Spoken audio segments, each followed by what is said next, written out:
दोस्तों नमस्कार। जैसे कि हम जानते हैं आप लोग स्वस्थ होंगे, मस्त होंगे और अपने कामों में व्यस्त होंगे। दोस्तों, शिकवा और शिकायत के पहले हम सभी दर्शकों से, अपने सभी सब्सक्राइबरों से, अपने सभी व्यूअरों से नाग पंचमी की ढेर शुभकामनाएं कहते हैं।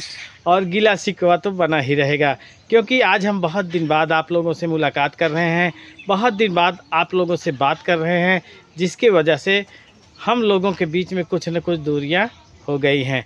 लेकिन ये दूरियां मजबूरियां थी। कहते हैं ना कि जहां मजबूरी आ जाती है वहां दूरी होना चालू हो जाता है। तो इन दूरियों को करते हैं दूर, और चलिए चलते हैं, करते हैं कुछ बातचीत। दोस्तों, हमारे पास कमेंट तो बताने के लिए नहीं है, क्योंकि हम बहुत दिन बाद आप लोगों से मुखातिब हो रहे हैं, बहुत दिन बाद आप लोगों से बातचीत कर रहे हैं, बहुत दिन बाद आप लोगों के सामने आए हुए हैं। थोड़ा सा परेशानी हुई, उसके साथ परेशानियों पे परेशानियां आती चली गई। फिर धान का सीजन, धान की लगवही, इन सब चीज़ों में थोड़ा सा फंसाव ज़्यादा हो गया था, जिसकी वजह से वीडियो हम बना भी नहीं रहे थे और बहुत ज़्यादा नौटंकियाँ भी नहीं लग रही थी, जिसकी वजह से वीडियो हम थोड़ा सा 1-2 दिन अपने आप ही डिले कर दिए थे। तो आज दोस्तों जान रहे हैं कि नाग पंचमी का त्यौहार है, जो कि बहुत ही गजब, बहुत ही मस्त त्यौहार है दोस्तों। तो चलिए चलते हैं, चर्चा करते हैं कि नाग पंचमी क्यों मनाई जाती है। क्या आप लोग जानते हैं या नहीं जानते हैं? बहुत से ऐसे बुद्धिमान लोग हैं जो हमसे भी बहुत जानकार हैं, उनसे हम क्षमा चाहते हैं, या उन लोगों से भी क्षमा चाहते हैं जो जानते हों, और जो हम बताने जा रहे हैं उसमें जो त्रुटियां हों, उस त्रुटि को भी क्षमा करने की आप लोगों के पास शक्ति है। तो देर न करते हुए चलिए चलते हैं और देखते हैं कि नाग पंचमी क्यों मनाई जाती है। दोस्तों, आप लोग जानते हैं ये भारत देश है, यहाँ पर ढेर सारे देवी देवता जन्म लिए, अवतार लिए, और ढेर सारी बुराइयों को दूर किए हैं। और अभी भी ढेर ऐसे महापुरुष हैं जो इस देश की बुराइयों को दूर करने में लगे हुए हैं। दोस्तों, ये हमारा देश समझ चलिए अनेक चीज़ों में फेमस है। प्यार और सौहार्द के माने भी बहुत ही गजब और बहुत ही फेमस है। और इस देश में एक नहीं ढेर सारे त्यौहार मनाए जाते हैं। हिंदू मुस्लिम सब जितने भी जातियां हैं, जितने भी जातियां इस देश में बसती हैं, सब समझ के चलिए एक दूसरे से मिलकर रहते हैं और एक दूसरे के त्यौहार को तवज्जो देते हैं। और इन्हीं बड़े बड़े त्योहारों में जो त्यौहार है हम लोगों का एक, वो है नाग पंचमी। बीच में जो नाग पंचमी है वो अपने में बहुत माने रखती है। इसे भी लोग हर्षोल्लास के साथ मनाते हैं। तो दोस्तों चलिए चलते हैं, चर्चा करते हैं। दोस्तों, ये जो सावन का महीना है, भोले शंकर का महीना माना जाता है। इस महीने में खास करके सावन में भोले शंकर, यानी समझ के चलिए सभी को सुख पहुंचाने वाले, सभी के दुख दारुण को दूर करने वाले महादेव की पूजा होती है। और इसी सावन महीने के शुक्ल पक्ष की पंचमी को नाग पंचमी भी मनाई जाती है। क्यों मनाई जाती है, आइए जानते हैं। इस महत्व को जानने के लिए हमें महाभारत के क्षेत्र में चलना होगा, महाभारत के समय में चलना होगा। दोस्तों, आप लोग जानते होंगे राजा परीक्षित का नाम कौन नहीं जानता है, सभी लोग सुने होंगे। एक बार राजा परीक्षित कहीं जा रहे थे, सामने जो कलयुग युग है वो सामने प्रकट हुआ। बोला कि हे महाराजा, हे राजा जी, हे महाराज, हम आपके सामने प्रत्यक्ष हुए हैं। अब हमारा भी युग चालू होने वाला है, तो हमें भी स्थान दीजिए। तो राजा जी ने कहा, यानी परीक्षित जी ने कहा कि ऐसा है, जब तक हम जिंदा हैं तब तक हम आपको अपने राज्य में स्थान नहीं देंगे। उस समय पूरी तरह से भारतवर्ष में, यानी उस समय भारतवर्ष समझ चलिए राजा परीक्षित के ही राज्य में, पूरा उस समय जितना भी भारत था राजा परीक्षित के ही राज्य था। तो बोले कि जब तक हम हैं, यानी जब तक हम रहेंगे इस देश में, इस दुनिया में, तब तक हम आपको अपने राज्य में, अपने देश में स्थान नहीं दे पाएंगे। बहुत कहने सुनने के बाद राजा परीक्षित ने कहा कि ठीक है, अगर इतना जिद ही कर रहे हो तो जाइए, जो सोने की चीज़ होगी उसमें आप बच सकते हैं। वहाँ पर लोगों का लालच ज़्यादा रहता है। जहाँ पर दारू शराब ताश के पत्ते खेले जा रहे हों वहाँ पर आप बच सकते हैं। वो ये सोचे कि हमारे राज्य में तो कोई लालची है ही नहीं है, सोने चांदी से किसी को कोई ताल्लुकात रहता ही नहीं है, सब कुछ हम भंडार भरे हैं, एक एक आदमी का जो है हम देखते रहते हैं। तो जब कोई लालची होगा ही नहीं तो ये रहेगा ही नहीं। इस वजह से बोल दिए कि ठीक है, सोने में आप निवास कर सकते हैं। लेकिन वो भूल गए कि हमारे सिर पे जो मुकुट है वो भी सोने का ही है। यह सुनते ही जो कलयुग था इनके मुकुट पे बैठ गया। ये जो है गए शिकार खेलने, जंगल में घूमते घूमते बहुत जोरों की प्यास लगी, और जब प्यास से व्याकुल हुए तो एक ऋषि थे, आश्रम बनाए हुए थे, उनके आश्रम में गए, पानी पीने की आस जताई, लेकिन ऋषिवर पूरी तरह से ध्यान मग्न थे। तो वो राजा की बातों को नहीं ध्यान दिए। वहीं पर एक मरा हुआ सांप था। अब कलयुग का प्रभाव इनके ऊपर पड़ने लगा। वो मरा हुआ सांप देखे कलयुग भी अपने असर डालने लगा। तब सोचे कि जब ये नहीं सुन रहे हैं, हमारे ही राज्य में होकर हमारा ही अवहेलना कर रहे हैं, रुकिए मैं बताता हूँ। उस सांप को अपने तीर से उठाया और उसी ऋषि के गले में डाल दिए।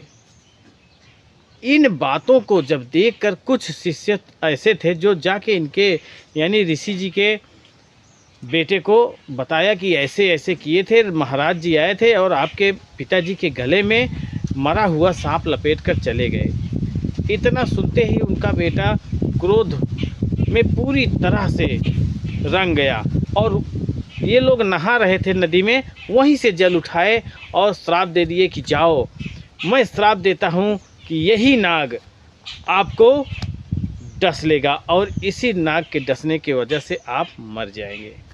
कुछ समय दिए थे कि इतने समय में आप मर जाएंगे। बस फिर क्या था, अब इधर ऋषि का जो है आँखें खुली, जैसे ही आँख खुली समझ चलिए एकदम हक्का बक्का हो गए कि ये क्या हुआ। वो अपने पूरी तरह से अंतर्दृष्टि से देखे तो कहे कि ये तो बहुत अनर्थ हो गया। वो गए राजा जी से बताने लगे कि ऐसे ऐसे बात है।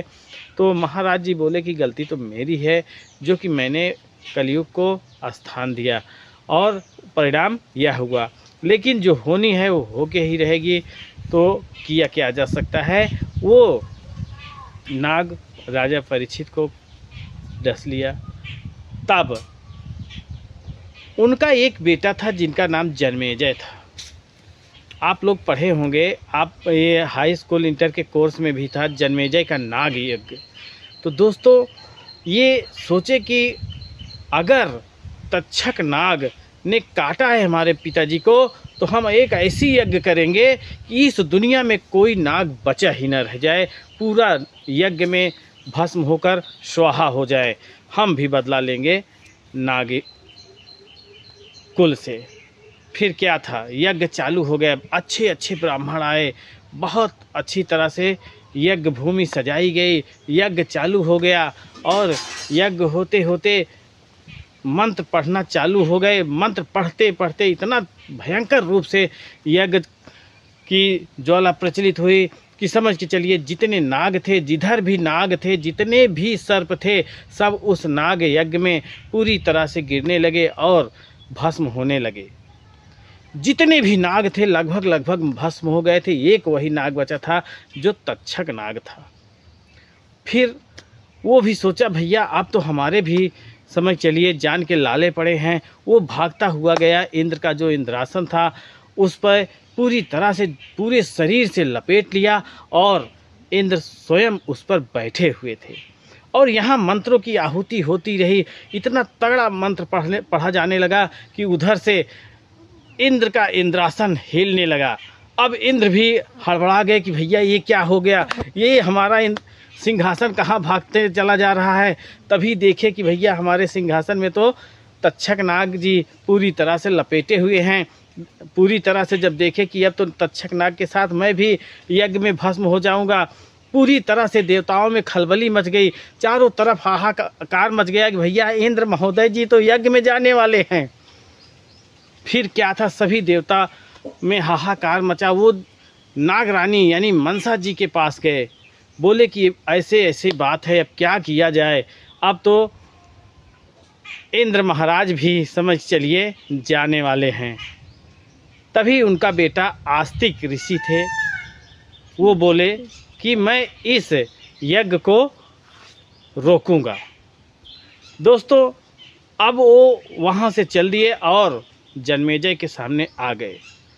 जन्मेजय बोले कि हम यज्ञ नहीं रोकेंगे, हमें जो हमने निर्णय लिया है उस निर्णय को पूरा करेंगे। लेकिन यहाँ पर समझ चलिए पौराणिक रूप से और कई तरह से जो आस्तिक ऋषि थे जन्मेजय को समझाए। जन्मेजय मान गए, बहुत अच्छी तरह से समझ गए कि हम गलत कर रहे हैं। जो होनी होती है वो होके ही रहती है, इसमें प्रकृति के साथ छेड़खानी नहीं करना चाहिए।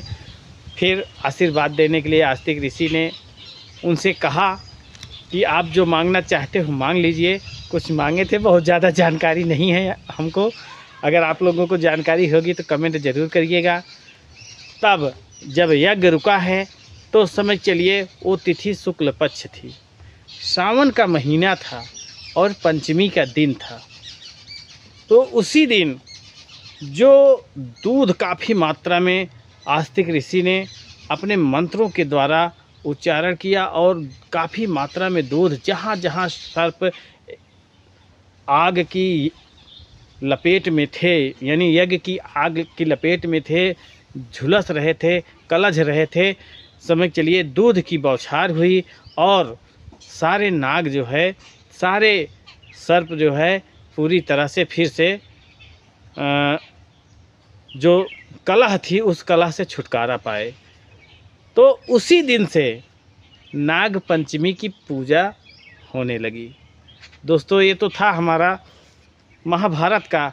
और आपको एक चीज़ बता दें कि ये नाग पंचमी वहाँ से भी मनाई जाती है। कालिया नाग को आप जानते होंगे, श्री कृष्ण भगवान जी ने इनका मर्दन किया था और उस गांव में पूरी तरह से खुशियों की लहर छाई थी।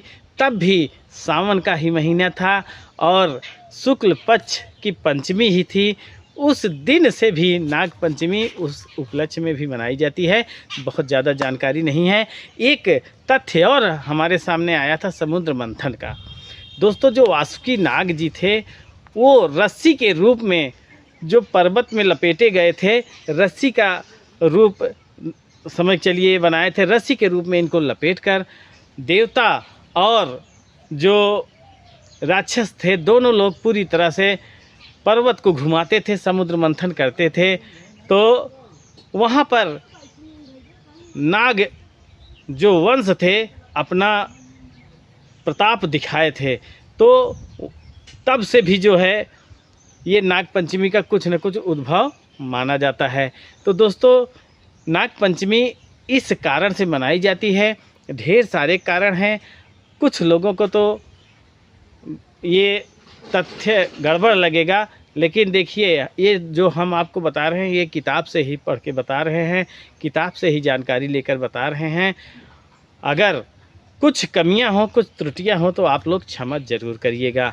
तो ये तो था, मान के चलिए कि नाग पंचमी क्यों मनाया जाता है। लेकिन एक चीज़ और होती है कि नाग पंचमी के दिन गुड़िया क्यों पीटी जाती है, और कहीं कहीं नहीं, हर जगह देखा जाता है कि नाग पंचमी के दिन गुड़िया पीटी जाती है। तो आइए हम बताते हैं कि नाग पंचमी के दिन गुड़िया क्यों पीटी जाती है। दोस्तों, एक बालक था, वो बहुत ही गजब का शिव भक्त था। शिव भक्ति में इतना लीन रहता था कि वो घर का जो भी कार्य होता था बहुत जल्दी ही संपन्न करके शिव मंदिर में जाता था और दूध चढ़ाता था, पूजा करता था और काफ़ी समय उसी मंदिर में बिताता था। धीरे धीरे काफ़ी दिन हो गए और जब ये दूध चढ़ाता था तो वहीं पर एक सांप भी आता था और उस दूध को पीता था। जब लड़के ने देखा कि जो मैं दूध चढ़ाता हूँ ये सांप उसको पीता है, तो क्यों ना इसके लिए भी हम दूध अलग से लेकर आते हैं। अब वो लड़का जो है उस नाग यानी सर्प के लिए भी अलग से दूध लेकर आने लगा। अब दूध देने लगा। धीरे धीरे दोनों में जो है काफ़ी हद तक का मान सम्मान होने लगा। नाग भी समझ गया कि ये हमारा जो है रक्षक हो सकता है, इससे हमें कोई हानि नहीं होगी। दोनों लोग दोस्ती हो गई, दोनों लोगों में इतनी दोस्ती हो गई, प्रगाढ़ दोस्ती हो गई कि जब लड़का जाता था सांप दूध पी लेता था तो लड़के के ऊपर आकर घूमता था, टहलता था, कभी हाथ में लपेट लेता था, कभी गर्दन में लपेट लेता था, कभी पेट में लपेट लेता था। ऐसे ऐसे जो है वो भी मज़ा लेता था और लड़का भी उसके साथ मज़ा लेता था। वो जितना तेज़ भागता था लड़का भी उतना तेज़ उसको खदेड़ता था, पकड़ता था, घुमाता था, इधर उधर अपने ढंग से मज़ा लेते। मतलब काफ़ी समय ये लोग वहीं पर व्यतीत करने लगे। एक दिन की बात है, लड़का जब पूजा करने जाने लगा तो उसकी बहन ने कहा कि भैया हम भी चलेंगे पूजा करने। तो बोला कोई बात नहीं है, चलो ठीक है। अब उसकी बहन भी उसके साथ में गई और जैसे ही पूजा करके लड़का दूध लेकर सांप को जैसे ही पिलाने गई, अचानक सांप ने आया और उस लड़के के पैर में पूरी तरह से लपेट लिया। यह देखते ही लड़की चिल्ला उठी और बगल में एक लकड़ी थी, मान के चलिए लाठी थी, उसको उठाई और तुरंत सांप पर दे मारा और सांप तुरंत वहीं का वहीं समाप्त हो गया, मर गया। अब ये इतना होते ही समझ चलिए बहुत ही उस लड़के के ऊपर क्या बीती उस समय वही जानता होगा। वो अपने बहन को बहुत तेज़ से गुस्सा हो गया कि ये बिना पूछे अच्छे आपने क्या किया, ये मेरा बहुत ही जिगरी दोस्त है।